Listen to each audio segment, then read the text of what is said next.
அரசாங்கம் அறிவித்திருப்பதைப் போல பூடி 95 எனும் சலுகை விலையில் ரான் 95 பெட்ரோலை பெறுவதற்கு ஒருவருக்கு இருக்க வேண்டிய தகுதி அவர் மலேசிய பிரஜையாக இருக்க வேண்டும். அதேவேளையில் மலேசியாவின் செல்லத்தக்க வாகனமோட்டும் லைசன்ஸை கொண்டிருக்க வேண்டும் என்று போக்குவரத்து அமைச்சர் ஆந்தனி லாக் தெளிவுபடுத்தினார். இது தொடர்பாக மலேசிய சாலை போக்குவரத்து இலாக்காவான ஜேபிஜே மூலம் போக்குவரத்து அமைச்சு செல்லத்தக்க வாகனமோட்டும் லைசன்ஸை வைத்திருப்பவர்கள் பற்றிய தரவை நிதி அமைச்சுக்கு வழங்கியிருப்பது வழி பூடி 95 திட்டம் வெற்றி பெறுவதற்கு தனது முழு ஆதரவை வழங்கியுள்ளது என்று ஆந்தனி லாக் தெளிவுபடுத்தினார்.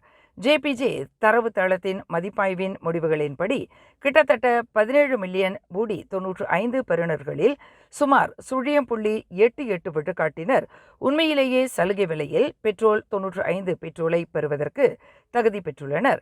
ஆனால் அவர்கள் தங்களின் வாகனமோட்டும் லைசன்ஸை புதுப்பிக்காமல் இன்னமும் பழைய அடையாள கார்டு எண்ணிலேயே இருக்கின்றனர். இதன் காரணமாகவே அவர்கள் பூடி 95 பெட்ரோலை பெறுவதில் சிக்கல் ஏற்பட்டுள்ளதாக ஆந்தனி லாக் விளக்கினார்.